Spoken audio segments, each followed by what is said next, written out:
Funding for this program is provided by Annenberg CPD to advance excellent teaching. Foi uma época de anarquia, assassinatos, incêndios criminosos, pilhagem, estupros.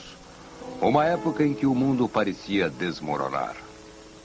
Até a igreja dependia das tribos bárbaras que dominavam o Ocidente.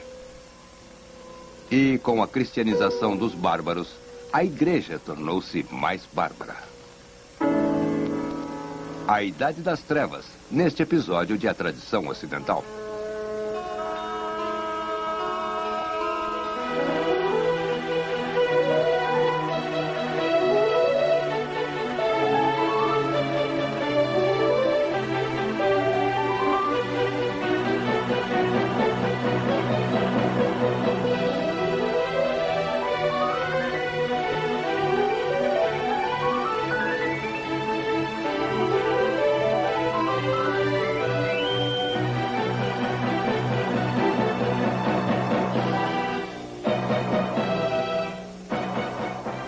E agora o professor da Universidade da Califórnia, Eugene Weber, em sua jornada através da história da civilização ocidental.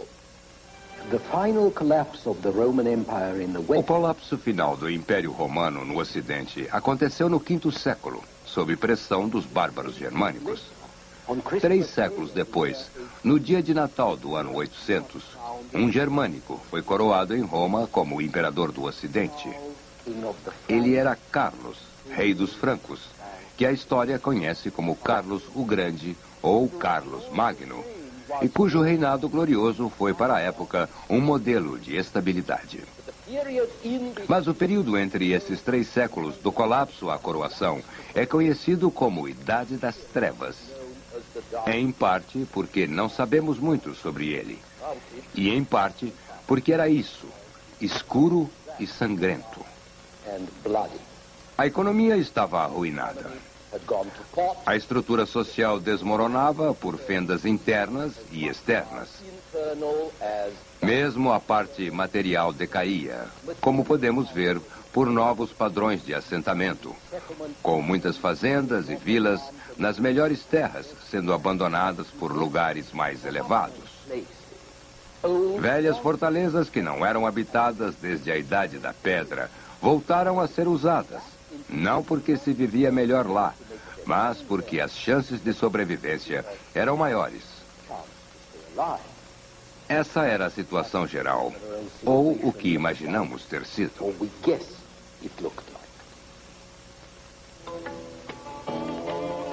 No patamar político, lembrem-se de que o Império Romano Ocidental fora substituído por pequenos reinos bárbaros. Visigodos na Espanha, que por volta de 700 foram engolidos pelos árabes. Lombardos na Itália, francos e burgúndio na Gália, anglos e saxões na Inglaterra. Estes representavam o poder político organizado que havia na Europa. Todo o resto pertencia à Igreja Romana.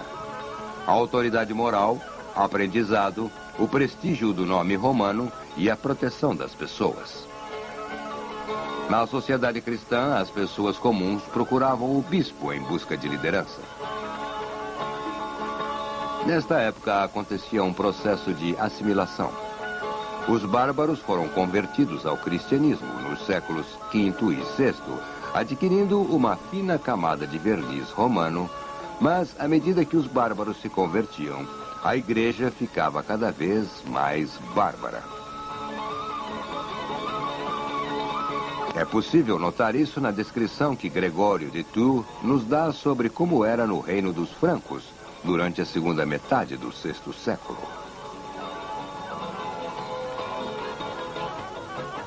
Gregório, visto aqui num manuscrito iluminado do 10º século, era um homem de linhagem aristocrática gaulesa, um descendente de oficiais romanos, membro de uma dinastia de bispos.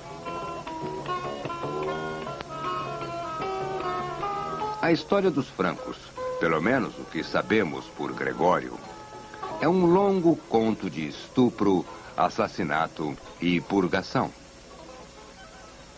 Filhos estrangulando as mães. Mães jogando filhos no poço. Pessoas chutadas ou queimadas até a morte num banquete amigável. Esposas encorajando os amantes a assassinar seus maridos e depois assassinar as filhas, pois tinham receio que poderiam seduzir o mesmo amante. O incesto reinava e às vezes levava ao assassinato. Criados e aliados traindo ou envenenando seus senhores e seus amigos.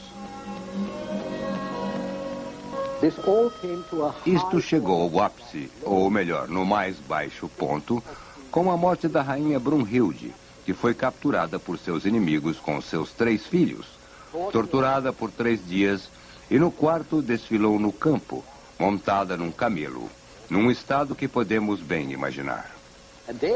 Foi então amarrada pelos cabelos, um braço e um pé no rabo de cavalos selvagens e seus membros foram arrancados um a um.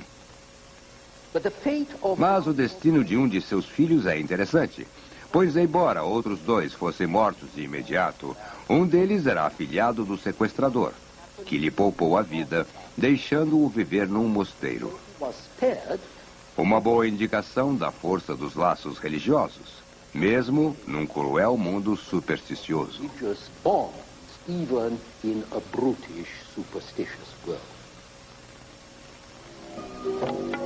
Era destes bárbaros selvagens que a igreja dependia cada vez mais. Consequentemente, o declínio nas condições da cultura foi acompanhado pela deterioração dos padrões morais entre os membros do clero. Devemos lembrar de que estes padrões, pelo menos nos níveis mais altos visíveis a nós, ainda eram os do mundo romano.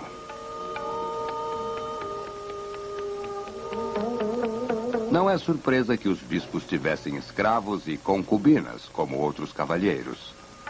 Temos também os bispos que usavam armaduras e espadas debaixo de suas vestes, provavelmente para uso imediato, e que despojavam os pobres de seus pertences e, às vezes, de suas esposas também. Há uma cena à mesa de um rei franco onde 2 bispos se acusam mutuamente de libertinagem. E há várias outras cenas onde os bispos estão tão bêbados que não reconhecem seus convidados. O mundo que Gregório de Tours descreve é um mundo de violência e corrupção, no qual os governantes dão o exemplo de injustiça e desprezo pela lei, e onde mesmo as virtudes bárbaras, como lealdade e honra militar, não importam mais. Num mundo assim, a religião conseguiu manter seu poder apenas pelo terror e o pavor que seu prestígio supernatural inspirava e pela ameaça da violência espiritual, usada para sua proteção contra a violência física do barbarismo. O medo da ira de Deus, da vingança dos santos, eram as únicas coisas que podiam intimidar os desordeiros, tão comuns entre as novas classes dominantes. Este é o período em que os santos tiveram seu papel mais importante. Aqui, por exemplo, está São Cuberto, que uma vez reviveu um bebê moribundo com um beijo. Na Idade das Trevas, os santos não eram apenas modelos de perfeição moral cujas preces eram invocadas pela igreja. Eram forças pragmáticas, com um papel constante na vida diária, intervindo de maneira prática, a ponto de os pescadores de Nápoles chicotearem seus santos quando não apanhavam peixes.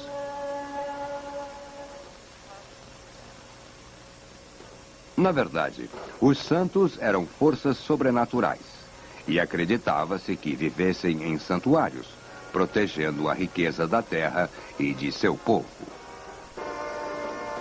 O santo mais importante para Gregório foi São Martinho, cujo santuário em Tours era considerado uma fonte de graça e curas milagrosas, onde os doentes chegavam de todas as partes da Gália. Acreditava-se que São Martinho fosse muito bom contra a epilepsia e impotência. O santuário em Tours foi destruído em 853 e foi substituído várias vezes, sendo esta a última versão. O original era um local onde escravos fugitivos, criminosos, pessoas banidas pelo rei, encontravam refúgio e proteção sobrenatural. Como resultado, era recheado de fugitivos.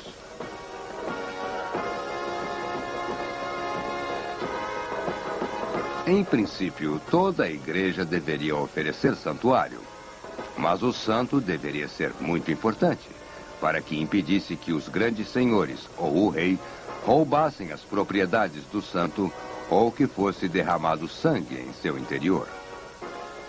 As igrejas poupadas deviam o fato à força de seu santo patrono. E assim, os primeiros séculos da Idade Média presenciaram o crescimento de uma nova mitologia cristã no Ocidente. As lendas dos santos, como Saint-Thérier, que representava o outro lado da visão sombria da sociedade bárbara sobre a qual Gregório escreveu.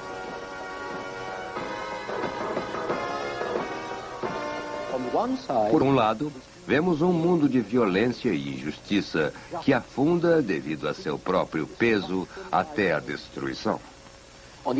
Por outro, há o mundo da força divina e mistério, no qual o homem é liberado das cruéis necessidades diárias, onde nada é impossível, pois o santo pode trazer a criança de volta à vida ou oferecer comida e bebida, onde todo o sofrimento humano pode encontrar remédio, pois o santo pode curar o doente, alimentar o pobre e até purificar o culpado.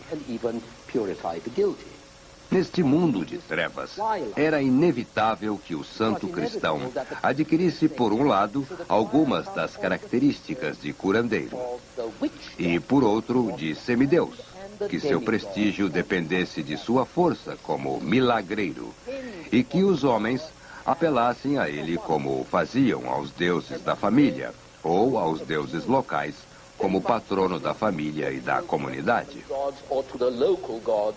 Apenas neste mundo de mitologia cristã foi possível obter a fusão vital da fé e da ética cristãs com a tradição barbárica dos novos povos.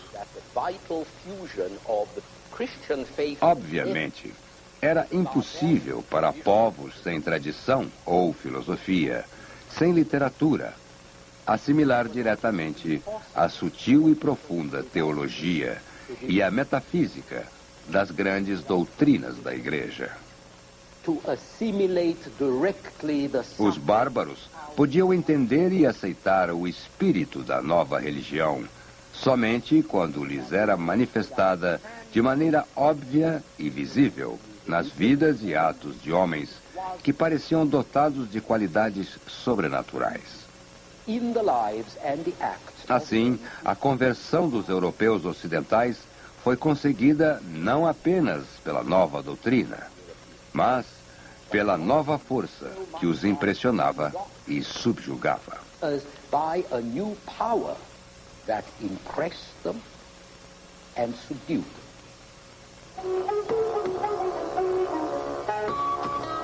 Os próprios missionários cristãos eram personalidades poderosas, corajosos, ousados, que inspiravam entusiasmo e confiança. E havia mulheres santas também. Walpurga, que praticava medicina entre os saxões, e que é lembrada na noite de 1º de maio, Walpurgisnacht. E Santa Audrey, abadesa de Ely, cuja festa, em 23 de junho, era tão popular que se tornou famosa em feiras anuais. Bugigangas baratas e colares em liquidação levaram o nome de Tawdry, espalhafatoso. As mulheres também tinham um importante papel na conversão de pagãos no patamar político. Em 496, uma princesa católica de Borgonha, Clotilde, casou-se com Clovis, rei dos francos, e ajudou a convertê-lo ao cristianismo. 100 anos mais tarde, a tataraneta de Clotilde, Berta, casou-se e converteu este homem, Ethelberto, rei de Kent, e seus filhos levaram o cristianismo de Kent para a Nortúmbria. Em 987, os húngaros foram cristianizados por Estevão, que se tornou Santo Estevão, que foi batizado por sua mãe e encorajado por sua esposa. Claro que não era só questão pessoal. Era uma questão de alianças e interesses políticos.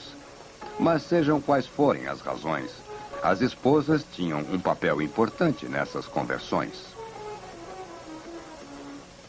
Então, quando o cristianismo foi aceito pelos nobres, a proibição de incesto pela igreja começou a modificar a face da Europa.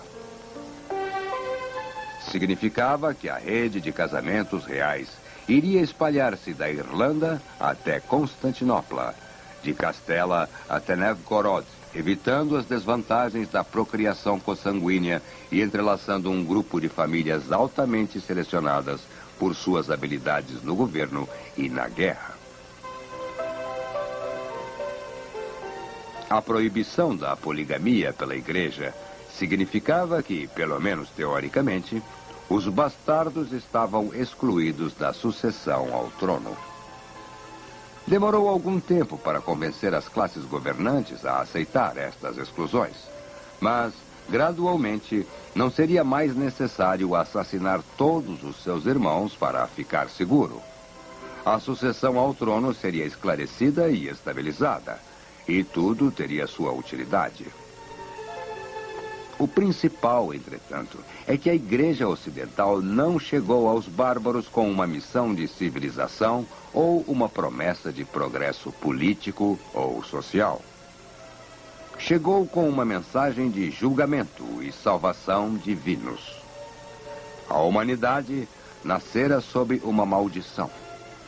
Estava escravizada pelas negras forças do mal cósmico e afundava cada vez mais pelo peso de sua própria culpa.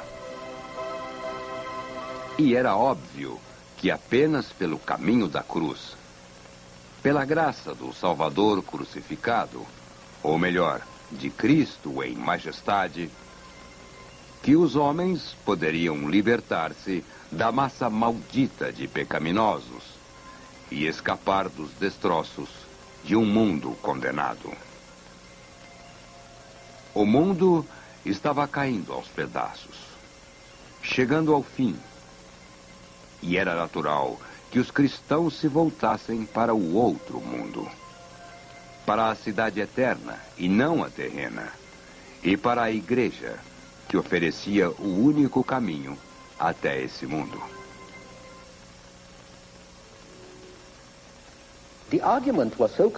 O argumento era tão convincente que, enquanto o caos continuava e aumentava no mundo ocidental, todas as atividades e aspirações que chamamos culturais estavam concentradas na igreja.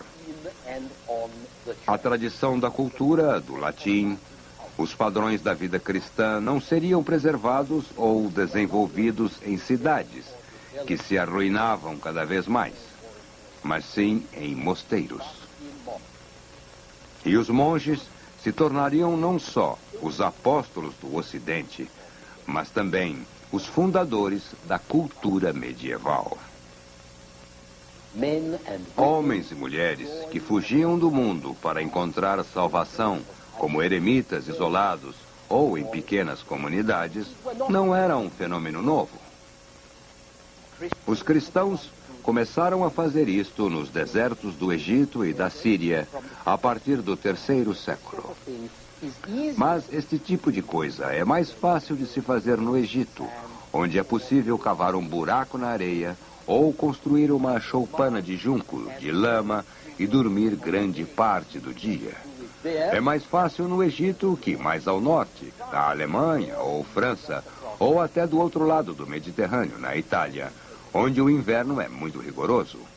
Assim, climas difíceis eram um problema para a vida monástica, assim como a sua disciplina pelo caos que havia ao redor.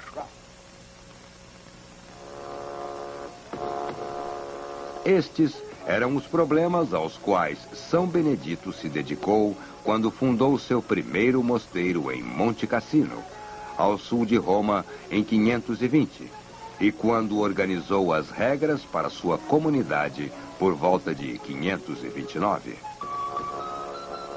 Os beneditinos podem ser considerados típicos de todas as velhas ordens monásticas. Faziam um voto vitalício de observar obediência, pobreza e castidade, que eram apoiados em 4 preceitos principais: nenhuma propriedade particular, nada de carne de açougueiro, exceto em casos de doença, trabalho manual constante e confinamento restrito ao mosteiro. Benedito recomendava 3 a 4 horas diárias de leitura a livros de devoção, embora abrisse exceção aos que não sabiam ler. Mas todos deviam passar 4 ou 5 horas por dia em orações e serviços religiosos. Esta oração pública tornou-se cada vez mais importante com o tempo, e o monge passou a fazer menos trabalho manual e a concentrar-se em orar por seus semelhantes. Assim, por um paradoxo curioso, o monge que abandonava o mundo para salvar sua própria alma, descobria que uma de suas tarefas mais importantes era interceder junto aos céus em nome de seus semelhantes. A regra de São Benedito é um modelo de sabedoria prática e espiritual, e até recomenda como os monges devem dormir. Devem dormir em camas separadas. Uma vela deve sempre queimar em sua cela até o amanhecer.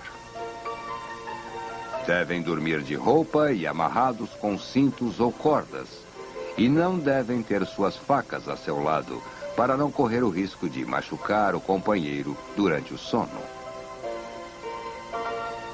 Mas, como muitos grandes documentos, a regra de São Benedito tornou-se mais uma afirmação do que deveria ser do que uma indicação do que era, na verdade. Propriedade e carne entraram. Trabalho e abstinência saíram. Apesar das repetidas reformas, os mosteiros tornaram-se mais comerciais e mundanos. Isto não é surpresa se considerarmos que num mundo problemático, violento, sem segurança, os mosteiros e conventos ofereciam abrigo e um mínimo de ordem e conforto por períodos bem maiores que qualquer outro estabelecimento residencial. É claro que o abrigo não era apenas físico, era espiritual também. Homens e mulheres entravam nos mosteiros fugindo do frio, congelados pela maldade e selvageria do mundo, considerando o retiro como um refúgio, onde podiam manter-se aquecidos na fé. Podiam também manter o que ainda restava da civilização, copiando e ilustrando velhos manuscritos quando não os estavam raspando para dar lugar a outro texto.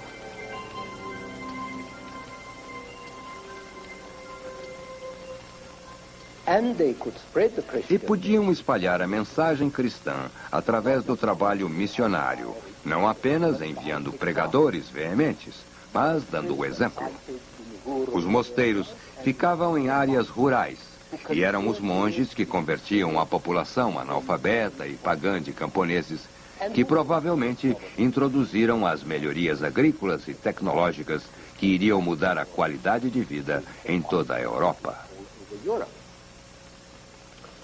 A Idade das Trevas deve ter sido incrivelmente sombria, com ataques e contra-ataques, emboscadas, assaltos, assassinatos, pilhagens, sequestros, torturas e bebedeiras, terminando em derramamento de sangue e mãos, orelhas e narizes cortados. Considerado um tratamento mais cristão aos criminosos ou inimigos do que a pena de morte. Mas, com tudo isto, a vida continuava. Em fortalezas, mosteiros e terras fortificadas, as pessoas mantinham um mínimo de segurança. Os mercadores viajavam nas antigas estradas romanas, eram assaltados uma ou duas vezes, mas continuavam a viajar. Acima de tudo, homens e mulheres continuavam a semear, colher, levar os porcos à floresta, levar o gado ao pasto, a alimentar a si e a seus senhores da melhor maneira que podiam. No próximo episódio, veremos como a Idade das Trevas chegou ao fim, embora não as trevas em si.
Funding for this program is provided by Annenberg CPB to advance excellent teaching. For information about this and other Annenberg CPB programs, call 1-800-LEARNER and visit us at www.learner.org.